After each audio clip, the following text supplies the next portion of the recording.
Good morning students, मैं अनुराग मिश्रा आज आपके सामने चैप्टर 5 नेचुरल रिसोर्सेज के बारे में बताने वाला हूँ। जैसे कि मैंने लास्ट वीडियो में आपको बताया था कि रिसोर्सेज जो हैं उनको क्लासीफाई किया गया है दो भागों में, यानी रिसोर्सेज के क्लासिफिकेशन के लिए मैंने पहले सीरीज के कुछ वीडियोज में आपको समझाया था बहुत विस्तार से और डिस्क्रिप्शन बढ़िया दिया था। लास्ट वीडियो में मैंने आपको बताया कि बेसिकली आपको जो बुक में दिया है उसके वर्गीकरण के हिसाब से रिसोर्स को दो बराबर भागों में बांटा गया है, रिन्यूएबल और नॉन रिन्यूएबल। इनके क्या क्या नाम होते हैं, कौन कौन से यूज हैं और कैसे इस्तेमाल होते हैं, आखिर रिन्यूएबल क्यों कहे जाते हैं, इसको मैंने डिफाइन कर दिया है उस वीडियो में। अब आज इस वीडियो में हम बात करने वाले हैं कि आखिर हम इसका इस्तेमाल कैसे करते हैं, नेचुरल रिसोर्स हमारे इस्तेमाल में कैसे आता है, उसको हम कैसे इस्तेमाल करते हैं अपने सामान्य दैनिक जीवन में। हम सीधे मुद्दे बात करते हैं तो मैं आपको बताऊं कि इसेंशियली अगर मैं बात करूं सोलर लाइट की, यानी सोलर की, सन की, सोलर ऊर्जा यानी सोलर एनर्जी जो है वह हमको लाइट एनर्जी के रूप में डायरेक्ट मिलती है। हमेशा जो है एक प्रकाश के रूप में, यानी जो दिन होता है वह एक बहुत बड़ा रिसोर्सेज के रूप में हमको प्राप्त होता है, सूरज के रूप में डायरेक्टली हम उसका इस्तेमाल करते हैं। सूरज की रोशनी से सबसे ज्यादा इस्तेमाल, सबसे ज्यादा बेनिफिट हम जीवधारियों को होता है, मनुष्य को होता है। और दूसरे रूप में बात करें तो पेड़ पौधों के लिए सूरज की रोशनी अपने आप में बहुत ही एक वरदान की तरह से है, क्योंकि हमने साइंस में पढ़ा है बचपन में फोटोसिंथेसिस एक प्रक्रिया होती है जिसमें फोटो यानी इस्तेमाल होता है लाइट का, सूरज के प्रकाश का बहुत बड़ा इस्तेमाल है।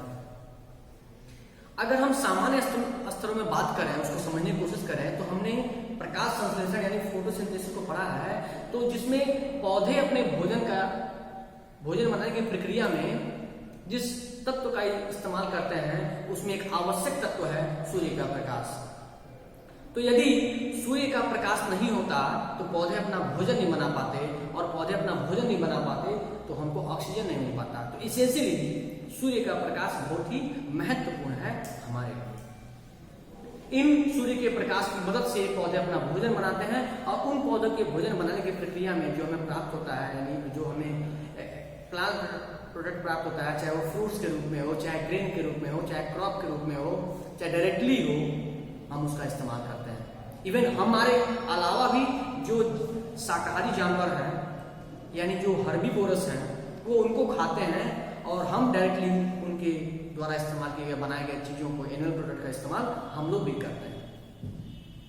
इस तरीके से सूरज का प्रकाश अपने आप में बहुत ही, सोलर एनर्जी बहुत महत्वपूर्ण है हमारे सामान्य दैनिक जीवन के लिए।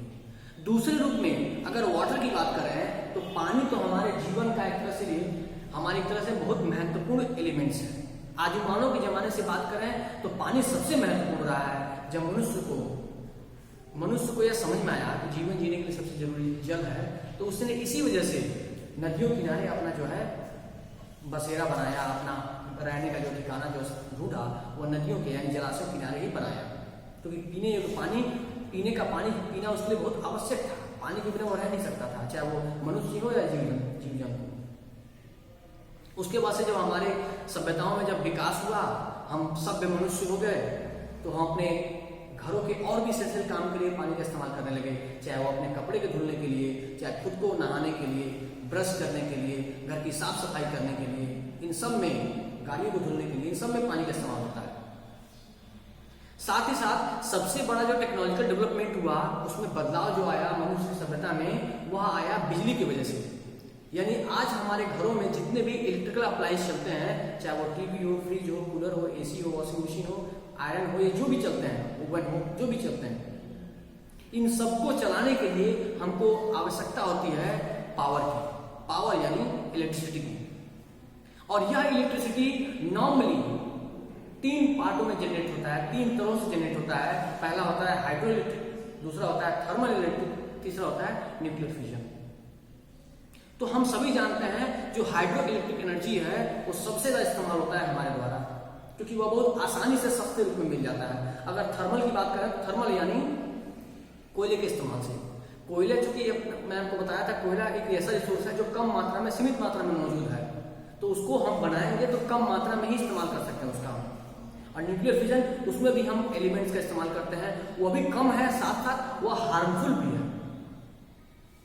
ऐसे में हाइड्रो इलेक्ट्रिक यानी पानी के द्वारा इस्तेमाल किए गए, पानी के इस्तेमाल से बनाई गई बिजली वो सबसे महत्वपूर्ण और सबसे ज्यादा बिजली अवेलेबल है।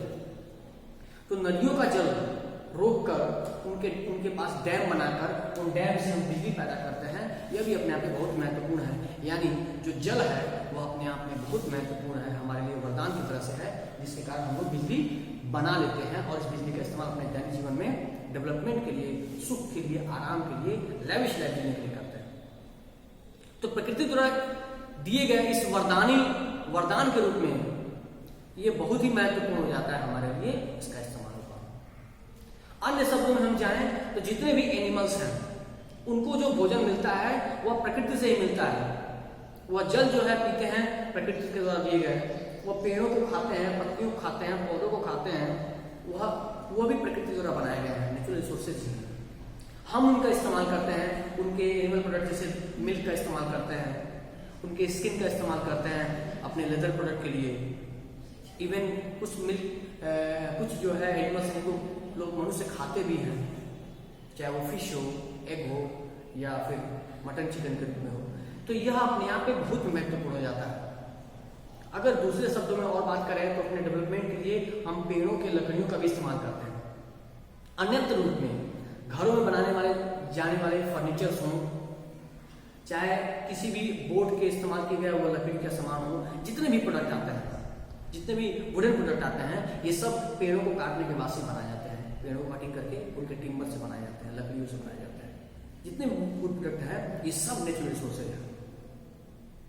अब चाहे हम दूसरे शब्दों में बात करें, जितने भी हर्ब्स आते हैं, आज तो हमारे पास एलोपैथी आ गई है, लेकिन पुराने जमाने में हमारे वहाँ आज प्रचलित आज भी हम आयुर्वेद को बहुत अच्छा मानते हैं। तो आयुर्वेदिक जितनी वस्तुएं आती हैं, जितनी भी चीजें दवाएं बनती हैं, वो सब प्लांट प्रोडक्ट होते हैं, वो सब हर्ब्स होते हैं। ऐसे में इवन जो हम भोजन करते हैं, जो हम क्रॉप खाते हैं, जो हम ग्रेन खाते हैं, चावल, गेहूं, मक्का, दाल, ज्वार, बाजरा, चना, इस जो भी हम खाते हैं, इवन मसाले जो खाते हैं, जो हम तेल का इस्तेमाल करते हैं, जो साग सब्जियां हम खाते हैं, जो फ्रूट्स हम लोग खाते हैं, ये सब क्या होता है, ये कहीं ना कहीं प्लांट प्रोडक्ट ही है। ये प्लांट होता है, ये क्रॉप होता है, ये ग्रीन होता है, लेकिन होता प्लांट और प्लांट प्रोडक्ट ही है, रिलेटेड टू नेचुरल रिसोर्सेज।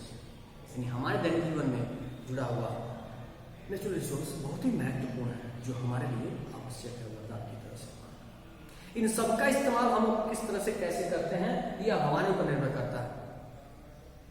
और दूसरे और शब्दों में जाएं तो हमने टरबाइन का, मैंने बायोगैस का नाम सुना होगा। बायोगैस एनिमल के डंग को सड़ाकर उससे बनाया जाता है एलपीजी, वो भी हमारे लिए इस्तेमाल होता है। हमने विंड मिल का नाम सुना है। हवाओं के चलने की वजह से वो मिल चलने लगता है और उस मिल के चलने की वजह से बिजली पैदा होती है, वह भी हमारे लिए प्राकृतिक रूप से प्राप्त होता है। सोलर पैनल का नाम हमने सुना है। सोलर प्लेट लगा के उससे बिजली पैदा की जाती है, उससे हम लोग पावर बना लेते हैं अपने इस्तेमाल करने के लिए। और बड़ा प्लेट लगाएंगे तो बड़ा पावर मिलेगा हमको, वो भी अपने आप में प्राकृतिक रूप से प्राप्त होता है। ये सभी चीजें प्रकृति हमको डायरेक्टली देती है अपने इस्तेमाल करने के लिए। ये वीडियो आपके लिए बहुत महत्वपूर्ण साबित होने वाला है अगर आप इसको देखेंगे, समझेंगे और समझने की कोशिश करेंगे। आशा और विश्वास करता हूँ कि आप इस वीडियो के माध्यम से बहुत लाभान्वित हुए होंगे, पढ़ेंगे, सीखेंगे और घर पे आके इसको समझने की कोशिश करेंगे। अपनी परीक्षा की तैयारी करते रहिए, पढ़ते रहिए, स्वस्थ रहिए, घर में रहिए। धन्यवाद।